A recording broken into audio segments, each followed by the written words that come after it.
नमस्कार। नमस्कार सभी को नमस्कार। आइए हम देख रहे थे रीजनिंग का एक टॉपिक कैलेंडर। चल रहा था हमारा कैलेंडर।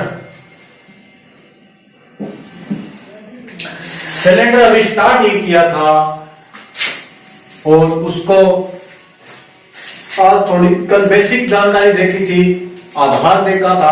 आज उसको थोड़ा देखेंगे कैलेंडर को। तो एक बार रिपीट मार देता हूं कल वाला। कैलेंडर जर्मनी का एक साइंटिस्ट था जिसने सोलर ईयर्स यानी सूर्य के चारों जो पृथ्वी चक्कर लगाती है उसके आधार पर कैलेंडर का निर्माण किया, कैलेंडर बनाया। और जो पृथ्वी अपने अक्ष पर घूमती है वो एक दिन हो गया। एक वर्ष में हम लेते हैं 365 सही 1/4 दिन, लेकिन वो वास्तव में 365 दिन 5 घंटे 48 मिनट और 56 सेकंड होता है। वैसे ही एक दिन में हम लेते हैं 24 घंटे, लेकिन वास्तव में कितना होता है 23 घंटे 56 मिनट और 5 सेकंड होता है। वो इसी वक्त को जो ये 365 से आगे था ना, 365 दिन से आगे 1/4 था, वो था 5 घंटे 48 मिनट और 56 सेकंड। इसको काउंट करने के लिए कैलेंडर ने 24 घंटे ले लिए। 23 घंटे 56 मिनट 5 सेकंड की जगह 24 घंटे ले लिए। फिर भी एक दिन एक्स्ट्रा आ गया जिसको उसने फरवरी के लास्ट में काउंट कर दिया। क्यों कर दिया ये बता दिया था। उसको हम लीप ईयर बोलते हैं। लीप ईयर साधारण वर्ष देख चुके हैं, कल देखा था। 100 साल में लीप ईयर 24 होते हैं, 100 साल में नॉर्मल ईयर्स 76 होते हैं, 400 साल में लीप ईयर कितने होंगे 97 नहीं होंगे 97 होंगे। और 400 साल में फरवरी कितनी होगी, वो 400 साल में 29 तारीख कितनी होगी 4497 बार। कल ये देख लिया था। आज देखेंगे ऑड डेज यानी विषम दिन।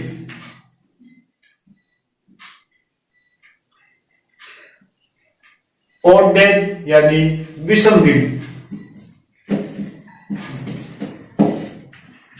विषम दिन क्या होता है, टोटल जितने डेज हो कुल दिनों में 7 का डिवाइड लगाने पर जो शेष फल बचेगा वही होंगे विषम दिन। यानी टोटल डेज में 7 का डिवाइड लगा देंगे, जो रिमाइंडर आएगा वही होगा क्या विषम दिन। एग्जांपल से समझते हैं। एक साधारण वर्ष में अपने लेते हैं 365 दिन। नॉर्मल ईयर में 365 दिन लेते हैं। इसमें अगर विषम दिन देखें तो इसको 7 से डिवाइड कर देंगे और 7 से डिवाइड करने के बाद आएगा 52 सप्ताह यानी 52 बार तो भाग पूरा पूरा चला जाएगा, लेकिन एक दिन एक्स्ट्रा आएगा। ये एक शेष फल बचेगा और ये एक तो शेष फल बचेगा, ये ही विषम दिन है। यानी हम कह सकते हैं एक नॉर्मल ईयर में एक विषम दिन होता है। कुछ और एग्जांपल देखते हैं। चलो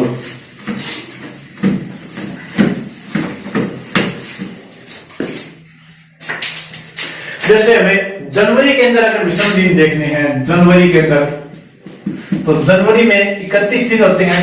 31 में 7 का डिवाइड करेंगे तो रिमाइंडर यानी शेष फल बचेगा 3। तो जनवरी में विषम दिन कितने हो गए 3। जैसे हमें दे दिया 46 दिनों में विषम दिन देखो तो 46 के अंदर 7 का डिवाइड लगाएंगे और रिमाइंडर शेष फल कितना बचेगा 4।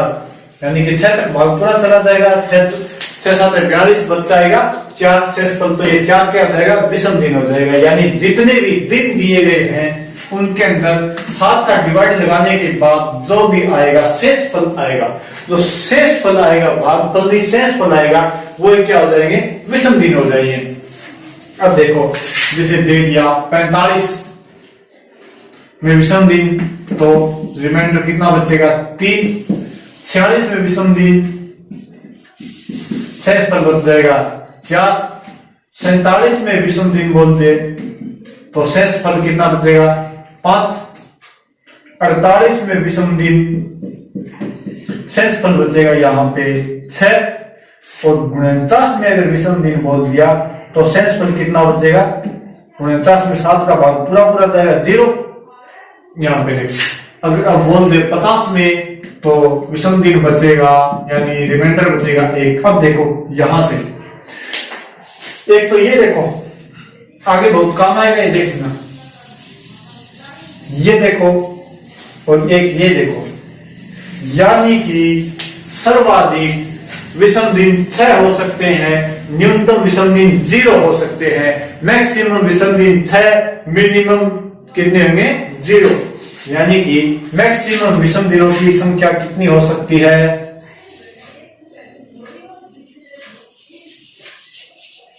मैक्सिमम और डेज 6 और मिनिमम और डेज कितने होंगे 0। यानी कि ज्यादा से ज्यादा विषम दिन 6 ही हो सकते हैं, 7 का भाग लगाएंगे तो 1 से 0 बच सकता है तो 7 ही हो गया, यानी कम से कम 0 तो हो सकता है, और ज्यादा से ज्यादा क्या आ सकता है, शेषफल 6 ही आ सकता है, इससे ज्यादा नहीं आ सकता। तो सर्वाधिक विषम दिनों की संख्या 6 और न्यूनतम विषम दिनों की संख्या 0। इतनी बात क्लियर। तो अब आगे चलते हैं, एक साल में देख लिए, एक लीप ईयर में देख लिए, तो 100 साल में देखते हैं विषम दिन कितने हैं। बस ये विषम दिन का ही खेल है, अगर ये समझ में आ गया तो कैलेंडर से चुटकियों में कंप्लीट हो जाएगा। 100 साल में विषम दिन, 100 साल में विषम दिन, अगर बात करें 100 साल में विषम दिनों की तो हमने देखा था 100 साल में लीप ईयर होते हैं 24 और नॉर्मल ईयर होते हैं 76, यानी कि ये ले लिया 100 साल। इसमें एक लीप ईयर है, एक नॉर्मल ईयर है। लीप ईयर कितने हैं 24 निकाला था, और नॉर्मल ईयर कितने होंगे फिर 76। अब ये भी देखा था हमने अभी 2 मिनट पहले ही देखा है कि एक नॉर्मल ईयर में एक विषम दिन होएगा, यानी 365 दिन यानी 52 सप्ताह एक दिन, और विषम दिन में एक 29 फरवरी काउंट और हो जाएगी तो एक 52 सप्ताह है और 2 विषम दिन हो जाएंगे, तो इसमें तो 2 विषम दिन हो जाएंगे। लीप ईयर में विषम दिन कितने होंगे 2, नॉर्मल ईयर में विषम दिन होगा 1, नॉर्मल ईयर में 1 विषम दिन, लीप ईयर में 2 विषम दिन, तो इसको तो 2 से मल्टीप्लाई कर देंगे और इसको गुणा में 1 से कर देंगे, तो टोटल 100 इनको फिर काउंट कर देंगे इन दोनों को, तो आ जाएंगे 100 साल में विषम दिनों की संख्या 24 दूनी 48 और ये 76 का 76, दोनों को काउंट किया तो आ गया 124। लेकिन अभी हमने पढ़ा है ज्यादा से ज्यादा विषम दिन 6 हो सकते हैं, 6 से ज्यादा विषम दिन नहीं हो सकते, कम से कम 0 हो सकते हैं। तो अगर विषम दिन ज्यादा आ रहे हैं तो इसके अंदर फिर 7 से डिवाइड करेंगे, इसके अंदर फिर 7 का भाग लगाएंगे तो भाग पूरी बात चला जाएगा। 7 एकम 7 बचा 5 उतार लिया 4, 7 दूनी 14, यानी यहाँ पर कितना शेषफल बच जाएगा, शेषफल रिमाइंडर कितना बच जाएगा 5 बचेगा ना, हाँ 5 बचेगा, शेषफल बच जाएगा 5। ठीक है, देखो दोबारा देखो, एक लीप ईयर में विषम दिनों की संख्या होती है 2, एक नॉर्मल ईयर में विषम दिन होते हैं 1। अब यहाँ पे 100 साल में हम विषम दिनों की संख्या देख रहे हैं, तो 100 साल में लीप ईयर होते हैं 24, यानी एक लीप ईयर में 2 विषम दिन, तो 24 लीप ईयर में कितने विषम दिन हो जाएंगे 48, 24 मल्टीप्लाई 2। एक नॉर्मल ईयर में 1 विषम दिन, तो 76 नॉर्मल ईयर में 76 विषम दिन हो जाएंगे। इन दोनों को काउंट करेंगे, 76 प्लस 48 आ जाएगा 124। 124 आ गया, 124 यानी विषम दिन नहीं हो सकते, ज्यादा से ज्यादा 6 विषम दिन, कम से कम 0 विषम दिन हो सकते हैं। तो 124 में 7 का डिवाइड करेंगे, 7 एकम 7 भाग गया एक बार, बचे कितने 5 उतार लिया 2 का 53, 7 7 गुणा 49 बचे कितने 5 बच गए, तो यहाँ पर भाग गया 17 बार, और विषम शेषफल कितना हो गया 5, और जो शेषफल बचेगा वही होगा अपना विषम दिन। तो 100 साल में विषम दिनों की संख्या निकाल ली हमने, कितनी 5।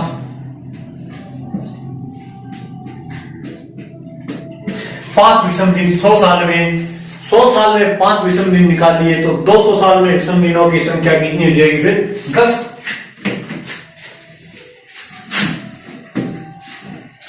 100 साल में विषम दिन देख लिए। अब देखो 200 साल में विषम दिन देखें तो 100 साल में 5, तो 200 साल में फिर 5 गुणा 2 यानी कि 10। लेकिन फिर 200 साल 10 हो जाएगा, लेकिन 10 विषम दिन नहीं हो सकते क्योंकि मैक्सिमम विषम दिन 6 हो सकते हैं। तो दोबारा 7 से डिवाइड करेंगे और रिमाइंडर फिर बच जाएगा अपना 3, यानी कि 200 साल में विषम दिनों की संख्या 3। अब 300 साल का देखें, 300 साल में विषम दिनों की संख्या, तो फिर यहां पे कितना हो जाएगा? 5 3 15, लेकिन 15 नहीं हो सकते, 7 से डिवाइड करेंगे तो रिमाइंडर कितना बच जाएगा? फिर 7 दूनी 14, 1, यानी कि 100 साल में विषम दिनों की संख्या 5, 200 साल में विषम दिनों की संख्या 3 और 300 साल में विषम दिनों की संख्या 1। यही आएगी। देखो 100 साल में 5 विषम दिन, तो 200 साल में कितने होंगे? 5 के 2 गुणे यानी 10 विषम दिन नहीं हो सकते, ज्यादा से ज्यादा 6 विषम दिन हो सकते हैं, कम से कम 0 हो सकते हैं। तो इसके अंदर दोबारा 7 से का भाग लगाएंगे और 10 के अंदर 7 का भाग लगाएंगे तो शेषफल कितना बचेगा? 3। तो 200 साल में विषम दिनों की संख्या 3। 300 साल में देखेंगे तो 5 3 15, यानी 100 साल में 5, तो 300 साल में 5 3 15 विषम दिन नहीं हो सकते। फिर 7 का भाग लगाएंगे तो 14, 7 दूनी 14 तक भाग जाएगा, शेषफल बचेगा 1। तो 300 साल में विषम दिनों की संख्या 1। अब देखो 400 साल का, 400 साल में विषम दिनों की संख्या, साल में विषम दिनों की संख्या देखें तो 400 साल में होना चाहिए 5 गुणा 4 यानी कि 20, लेकिन यहाँ पे 21 होएगा और 21 के अंदर हम 7 से डिवाइड करेंगे तो शेषफल बचेगा 0, यानी कि 400 साल में विषम दिनों की संख्या 0। अब क्यों हो गई, 21 क्यों हुआ? तो यहाँ पे देखो 100 था, यहाँ पे 100 था। अगर हम देखें कि 100वां साल लीप ईयर है या नॉर्मल ईयर, तो 100 के अंदर हम 400 का भाग लगाएंगे तो नहीं जाएगा, यानी कि ये नॉर्मल ईयर है। 200 में 400 का भाग नहीं जाएगा, ये भी एक नॉर्मल ईयर है। 300 में 400 का भाग नहीं जाएगा, ये भी एक नॉर्मल ईयर है। लेकिन 400 में 400 का भाग पूरा जाएगा, यानी 400वां साल भी एक क्या है? लीप ईयर है। और ये फरवरी काउंट और होगी इसके अंदर, तो 20 और 1 21, 21 में 7 का भाग पूरा जाएगा, यानी कि विषम दिन कितने होंगे 400 साल में? 0। ये कल देख चुके थे 400वां साल विषम लीप ईयर कल देख लिया था। तो 400 साल में विषम दिनों की संख्या 0, यानी कि 400 के जितने भी मल्टीप्लाई होंगे, 400 का डिवाइड लगाने के बाद जितने भी 0 आ गए, जैसे 400, 800, 1200, 1600, 2000, 2400, 2800, 3200, इन सब में विषम दिनों की संख्या कितनी होगी? 0। 400 के जितने भी मल्टीप्लाई होंगे उनमें विषम दिनों की संख्या 0 होगी। अब दोबारा देखो, इनको एक चीज और बताता हूं। जैसे हमें दे दिया 1200, ये 1200 दे दिया। अब 1200 में विषम दिन देखने हैं तो 1200 में पहले 400 का भाग लगा दो। 1200 में 400 का भाग लगा दिया, कितना आ गया? 1200 में 400 का भाग पूरा जाएगा, यानी कि शेषफल बचेगा 0। शेषफल कितना बचेगा? 0। अगर 0 शेषफल बचा है तो विषम दिनों की संख्या कितनी होगी? 0, यानी 4 के जितने भी मल्टीप्लाई होंगे उनमें विषम दिनों की संख्या 0 होगी। अब देखो, अगर यहाँ पे होता 1300, यहाँ पे 1300 होता तो शेषफल कितना बचता? 100, और अगर 100 आया है तो विषम दिनों की संख्या 5। अगर यहाँ पे 1400 होता तो शेषफल बचता 200, और 200 आया है तो विषम दिनों की संख्या 3। अगर यहाँ पे 1500 होता तो शेषफल आता 300, और 300 आए तो विषम दिनों की संख्या 1। और यहाँ पे अगर 1600 होता तो पूरा पूरा भाग चला जाता, और अगर पूरा पूरा 400 का भाग चला जाएगा तो शताब्दी में विषम दिनों की संख्या 0, यानी विषम दिनों की संख्या नहीं होगी, पूरे पूरे दिन होंगे, विषम दिनों की संख्या 80। इतनी बात समझ में आई होगी। इसको दोबारा देखते हैं अच्छे से, थोड़ा एक बार और लिख लेते हैं इनको। एक लीप ईयर में विषम दिनों की संख्या 2 और नॉर्मल ईयर में विषम दिनों की संख्या 1। इतनी बात जरूर ध्यान। 100 साल में विषम दिन देख रहे हैं तो यहां पे 100 साल में विषम दिन हो जाएंगे 5। 200 साल में 3 और 300 साल में 1, 400 साल में विषम दिन कितने हो जाएंगे? 0।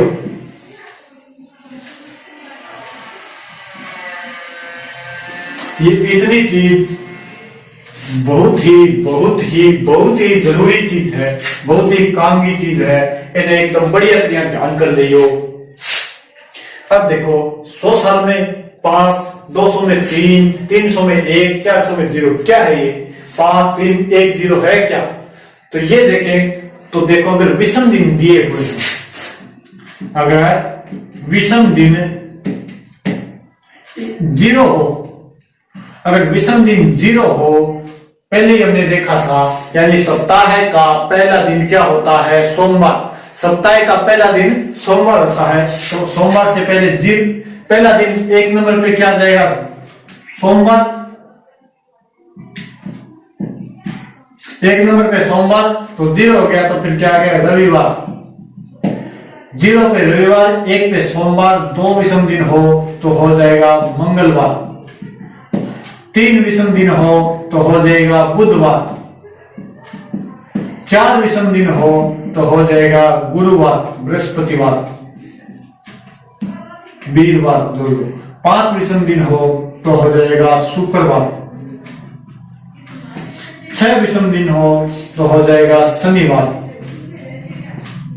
और 6 से ज्यादा विषम दिन नहीं हो सकते। बस इतना ही ध्यान रखना, न कोई कोड ध्यान रखना, न कोई पिन कोड ध्यान रखना, बस ध्यान रखना कि 0 आए तो रविवार, 1 आए तो सोमवार, 2 आए तो मंगलवार, 3 आए तो बुधवार, 4 आए तो 4 आए तो बृहस्पतिवार, 5 आए तो शुक्रवार और 6 आए तो शनिवार।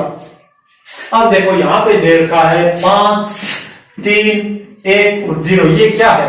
ये है शताब्दी के लास्ट दिन, यानी कि शताब्दी के लास्ट दिन क्या हो सकते हैं? या तो 5 हो सकता है, 5 आए तो शुक्रवार हो सकता है, 5 आए तो क्या होगा? शुक्रवार।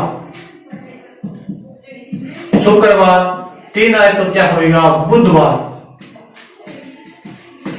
1 आए तो हो जाएगा सोमवार, और 0 की जगह रविवार। यानी कि शताब्दी का लास्ट दिन ये है century of last days. Century of last days यानी शताब्दी का लास्ट दिन या तो शुक्रवार हो सकता है, बुधवार हो सकता है, सोमवार हो सकता है या रविवार हो सकता है। इनके अलावा कोई 5वां बार नहीं होगा जो शताब्दी का लास्ट बार हो। जैसे 18वीं शताब्दी, इसका लास्ट डेज क्या हो सकता है? देखिए तो इसके अंदर 400 का भाग लेंगे, और 400 का भाग लगाने के बाद शेषफल कितना बचेगा? 200। तो इसका 18वीं शताब्दी का लास्ट डेज क्या होगा? बुधवार होगा। लास्ट डेज क्या होगा? बुधवार होगा, क्योंकि 200 आया है। 200 के अंदर कितने विषम दिन है? 3 का क्या आएगा? बुधवार। ठीक है। अब देखो महीनों के, ये देखिए लास्ट सेंचुरी, यानी कि जितने भी, अब एग्जांपल से समझाऊंगा, ये ध्यान रखो। पहले 0 के लिए रविवार, 1 के लिए सोमवार, 2 के लिए मंगलवार, 3 के लिए बुध, 4 के लिए बृहस्पति, 5 के लिए शुक्र और 6 के लिए शनिवार। और ये ध्यान रख लो, बस 100 में 5, 200 आए तो 3, 300 आए तो 1 और 400 आए तो 0। इतनी चीज और ध्यान रख लो।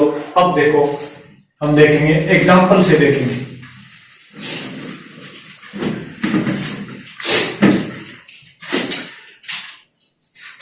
महीनों में विषम दिन निकाल सकते हैं। जनवरी है 31 दिन है, 31 दिन जनवरी में 31 दिन है तो 7 का भाग लगाएंगे, 3 शेषफल बचेगा। फरवरी अगर लीप ईयर है तो 1 शेषफल बचेगा। नॉर्मल ईयर तो 28 में पूरा पूरा भाग जाएगा। तो वो जितने भी दिन उनके अंदर 7 का डिवाइड करके महीनों में तो विषम दिन निकाल सकते हैं। तो एक एग्जाम्पल देखते हैं, जैसे हमें दे दिया 15 अगस्त 1947 को वार क्या था। 15 अगस्त 1947 को क्या वार था, अगर ये दे दिया तो अब देखो ये विषम दिन कहां काम आएंगे।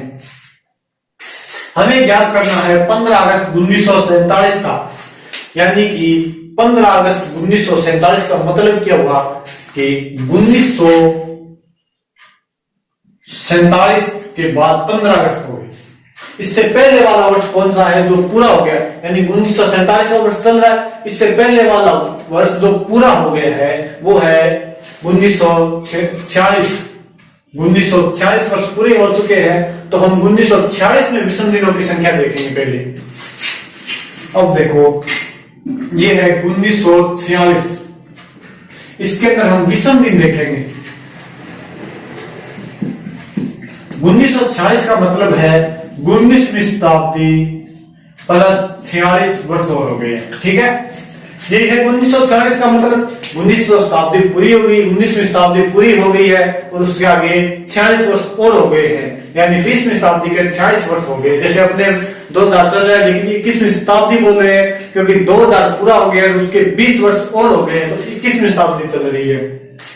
वैसे यहाँ पे देखो 19वीं शताब्दी पूरी हो गई, उसके 40 वर्ष और हो गए। अब 1900 में विषम दिन देखेंगे तो वही तरीका 1900 के अंदर भाग लगाओ 400 का, शेषफल आया 300 क्योंकि 1600 तक भाग चला गया। अगर 300 आया है तो विषम दिन कितने लेंगे, 1। तो 300 के लिए अभी हमने निकाला है 100 के लिए 5, 200 के लिए 3, 300 के लिए 1 और 400 के लिए 0। तो 1900 में विषम दिनों की संख्या कितनी होगी फिर 1। अब देखो 1900 में विषम दिनों की संख्या 1। अब ये रह गया 46। अब 46 में विषम दिनों की संख्या कम से कम एक विषम दिन तो सभी में होगी। 46 में विषम दिनों की संख्या एक विषम दिन तो सभी होंगे, तो ये 46 के 46 लिख दो प्लस। अब 46 में लीप ईयर भी है, 46 में लीप ईयर भी है जिनके अंदर 2 विषम दिन होंगे। उनको कैसे देखेंगे कि 46 दे दिया, इसके अंदर 4 का डिवाइड कर देंगे, 46 बटे में 4, जो भी संख्या है उसके अंदर 4 का डिवाइड कर देंगे तो कितना आ जाएगा 11 तो के 44, 11 तो के 44 और कितनी बार भाग चला जाएगा 11 बार पूरा पूरा भाग चला गया। जो भागफल आएगा यहाँ पे भागफल लेना है और डेज के अंदर शेषफल लेना है। यहाँ पे 11 बार पूरा पूरा भाग चला जाएगा, 46 के अंदर 4 का, तो 11 दिन और हो गए। इसके अंदर विषम दिन कितने हो गए 46 और 12 58। यहां से विषम दिन हो गए 58, यानी 1946 में विषम दिन कितने हो गए 58। अब चाहे तो इसे यहीं पे काट दो क्योंकि मैक्सिमम विषम दिन कितने हो सकते हैं, अच्छा है। तो यहाँ पे इसके अंदर 7 का डिवाइड लगा सकते हो, अगर नहीं लगा तो इसको और जोड़ के काट देंगे, लेकिन यहीं पे अपने छोटा कर देते इसको। 7 का डिवाइड लगा, इसके अंदर कितने हो गए 7 × 56, तो कितने बच गए 2, यानी कि 2 विषम दिन बच गए। यहाँ पे इसको काट दिया 7 से, 7 × 56 शेषफल कितना बच गया 2, यानी 1946 में 2 विषम दिन आ गए। अब देखेंगे 1947 में। 1947 में हमें कहां तक जाना है, 15 अगस्त तक जाना है। 15 अगस्त तक जाना है, यानी 1947 अभी पूरा नहीं हुआ है। तो जनवरी में विषम दिन संख्या देखेंगे, यहां पे ले लिया 15 अगस्त 1947। अब जनवरी में 31 दिन होते हैं, 31 के अंदर 7 का भाग लगाएंगे तो विषम दिन कितने हो जाएंगे 3। तो जनवरी के 3 प्लस फरवरी, यहाँ पे 47वां वर्ष क्या है, नॉर्मल ईयर है। तो फरवरी में विषम दिनों की संख्या 0। ये हो गया मार्च, ये हो गई अप्रैल, ये हो गई मई, ये हो गया जून, ये जुलाई, और अब देखो अगस्त अभी पूरा नहीं हुआ है, 15 ही अगस्त तक जाना है। कहाँ तक जाना है, 15 ही अगस्त तक जाना है, तो 15 अगस्त तक ले लियो बस। जो तारीख दे रखी हो लास्ट महीने की वो ही लेना, क्योंकि अगस्त पूरा नहीं हुआ है, तो 15 अगस्त ले लिया। जनवरी में विषम दिनों की संख्या 3, फरवरी में देखेंगे अगर लीप ईयर है तो 1 होगी, नॉर्मल ईयर है तो 0, मार्च, अप्रैल, मई, जून, जुलाई, अगस्त 15 ही तारीख तक जाना है, तो 15 ले लिया। ठीक है, अब यहां से अगर कोई काटना है तो काट दो, पर पहले अपने एक बार क्या इनको सीधा जोड़ लेते हैं। 3 3 6, 6 और 2 8, 8 और 3 11, 11 और 2 13, 13 और 3 16, 16 और 5 21, नहीं 16 और 5 21, 21 और 10 31, कितने आ गए 31, आगे लिख देता हूं। यहां पे आ गए 31, 31 विषम दिन नहीं हो सकते, 7 से इनको डिवाइड करेंगे और 7 से डिवाइड करने के बाद कितना आ जाएगा 3। अब देखो विषम दिन आए थे 2, पहले विषम दिन 2 आए थे, बाद में 3 आए थे, दोनों को काउंट कर दो। अब 7 से कम आ रहे हैं यानी 5 आ रहे हैं, तो 7 का डिवाइड करने की जरूरत नहीं, 5 आ रहे हैं तो 5 के लिए क्या आ जाएगा शुक्रवार, 5 के लिए क्या आ जाएगा शुक्रवार।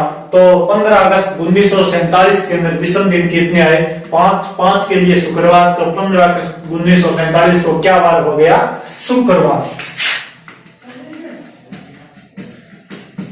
15 अगस्त 1947 को शुक्रवार। दोबारा देखो इसको, हमें याद करना है 15 अगस्त 1947 को क्या वार था। 1947 अभी चल रहा है, तो पूरा कौन सा हो गया, उससे पहले वाला वर्ष 46वां वर्ष, यानी कि 1946 पूरे हो गए हैं, तो 1946 के विषम दिन लेंगे 1900 और 46, 1900 के अंदर 400 का भाग लेंगे, शेषफल बचेगा 300, और 300 है तो विषम दिनों की संख्या 1, 46 के 46 विषम दिन आ जाएंगे हमें। इनके 46 के अंदर लीप ईयर कितने होंगे 11 वर्ष, तो 11 और काउंट हो जाएंगे, क्योंकि लीप ईयर में 2 विषम दिन होते हैं, नॉर्मल ईयर में 1 विषम दिन होता है। सब को काउंट किया, 46 और 1 47, 47 और 11 58, 58 के अंदर 7 का डिवाइड करेंगे, क्योंकि विषम दिनों की संख्या अधिकतम 6 हो सकती है, न्यूनतम 0 हो सकती है। इसके अंदर 7 से डिवाइड करेंगे, शेषफल बचेगा 2। तो 1946 के अंदर विषम दिन कितने आ गए 2। अब 47 में हमें कहां तक जाना है 15 अगस्त तक।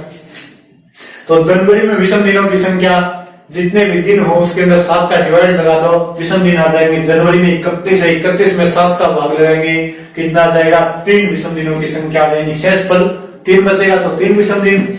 फरवरी एक नॉर्मल ईयर है, तो नॉर्मल ईयर में विषम दिनों की संख्या, फरवरी में विषम दिनों की संख्या क्या होगी 0, यानी कि 28 है, 28 में 7 का भाग लगाएंगे तो 0 बचेगा, शेषफल। फिर मार्च में 3, अप्रैल में 2, 30 के अंदर विषम दिनों की संख्या 2 होगी, क्योंकि 30 के अंदर विषम 7 का भाग लगाएंगे तो शेषफल कितना बचेगा 2।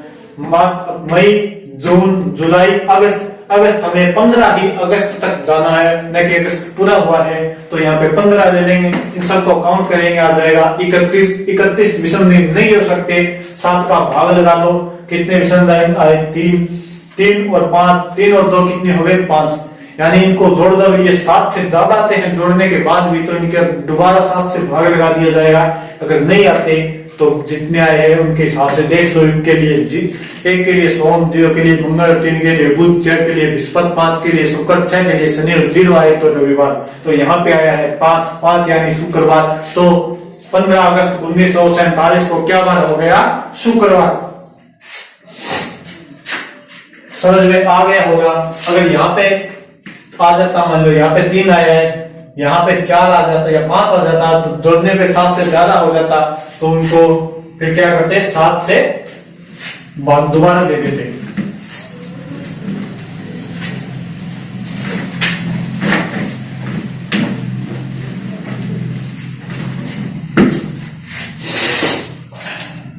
अब देखो कुछ क्वेश्चन एग्जांपल दे रहा हूं, जो करके उनका आंसर कमेंट जरूर करना। नंबर 1, ये आपका होमवर्क मान लो। 26 जनवरी 1941, पहला है 26 जनवरी 1941। नंबर 2 है